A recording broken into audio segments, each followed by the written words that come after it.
All right. Spiritual well-being. Okay, we'll do a read on spiritual well-being. Okay, so it might help to give a little bit of detail there. Are you religious? Do you practice any kind of meditation? Do any kind of like mindfulness or anything like that? What like fills that need for spirituality in your life? It means a lot of different things to a lot of different people, so that might help guide the read a little bit. Mother of Pentacles, Magician,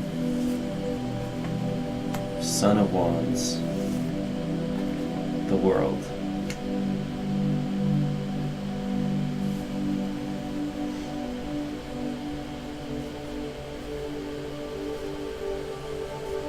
Australia doesn't worship anything.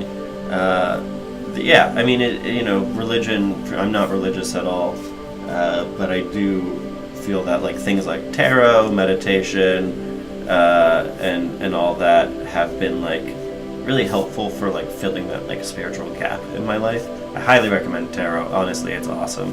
Also, journaling is really nice. So those are things that help me. Any case, what we've got here, Son of Wands. So when you see court cards in the bottom row on a clarifying spread, they tend to represent literal people. So there may be somebody in your life who's important to your spiritual well-being, who I would describe as like a white knight. It's like a younger man, usually with like a lighter complexion. He can be described as sort of like quick to anger, sometimes petulant, sometimes hot-headed. And is always like down for an adventure. He might be like a best friend, he might be a rival. The key is that he's like a very active, adventurous person. He's very creative, but he has these bouts of anger, and he's somebody who, that's his major flaw. That's what he needs to overcome in order to graduate to the level of like the King of Wands, and be more of like an Alexander the Great type. So Son of Wands is telling us that there's somebody in your life who like fits that description, and so this person's going to be important to your spiritual well-being in some way. It might be somebody who, if they're in your life currently, perhaps they're going to like bring like a positive energy to the table that might help you, find something that sort of fills that spiritual hole, and that's something to just sort of like pay attention to. So look for somebody in your life who fits that description, and pay close attention to them, and try to attach your energy to them in some way in the near future.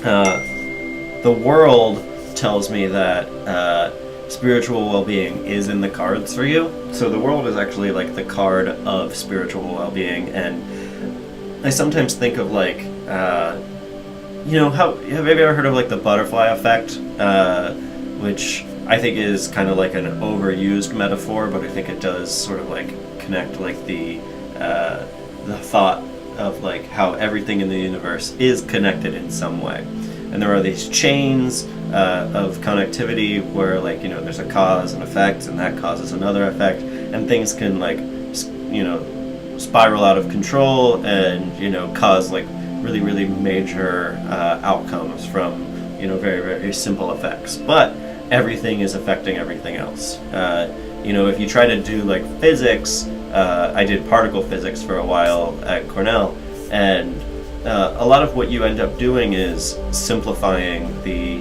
amount of things that affect other things. And they say all models are wrong, but some are useful. At the end of the day, like the reality is that we believe like the gravitational fields in the universe are like essentially a matrix between all particles, and all particles are experiencing all forces related to them at all times. And so like my hand being moved right here is affecting a star some billion light years away, and that's interesting. It's not a big effect. That star affects me a lot more, and even that's not very much.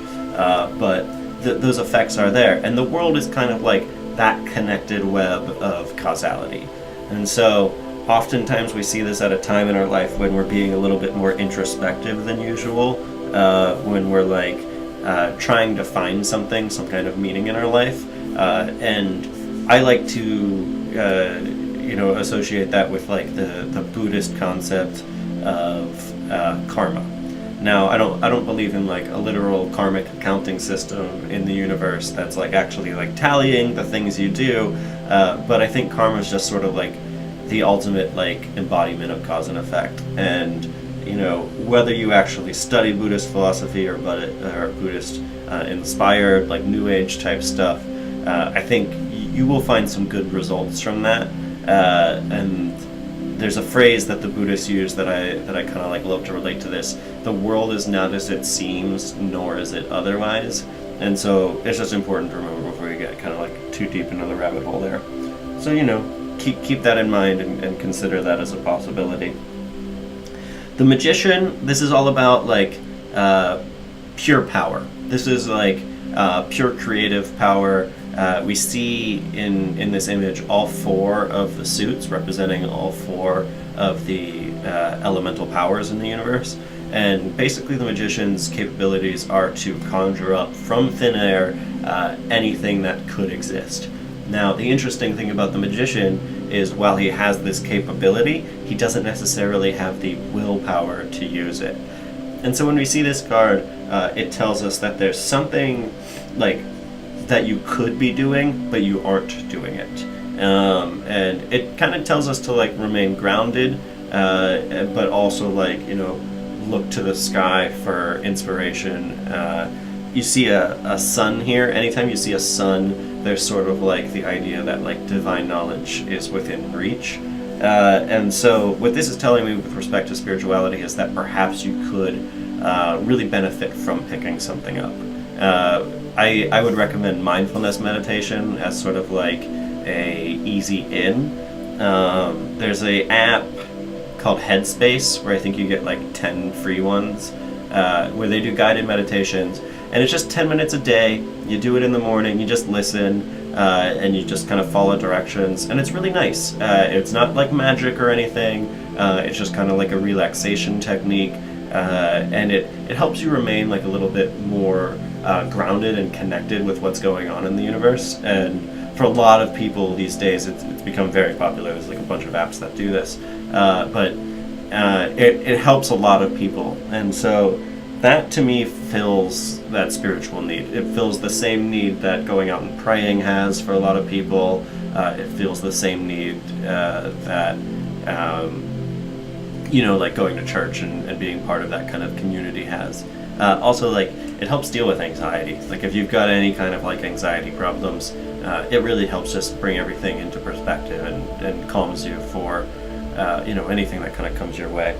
Now, Mother of Pentacles, this is the dominant energy on this spread, and this is sort of, I would describe in this case, this is going to be representing Mother Nature, which is an unusual interpretation for Mother of Pentacles. You would typically see that with either Mother of Cups or Mother of Wands. But the reason I think it's coming here with Mother of Pentacles is that we're seeing you have some kind of need for spiritual nurturing. And while the Mother of Pentacles typically relates to, like practical needs and like the component of mothering, which is like providing security for her children, I think what we're talking about here is like emotional or spiritual security, which is something that you need in your life in order to face the challenges that come to you.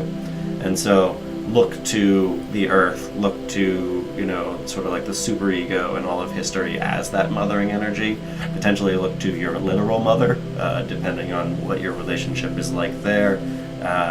But I think most likely what we're looking at here is sort of like a relation to Mother Nature. So again, hopefully that was helpful. I think I might have time for one more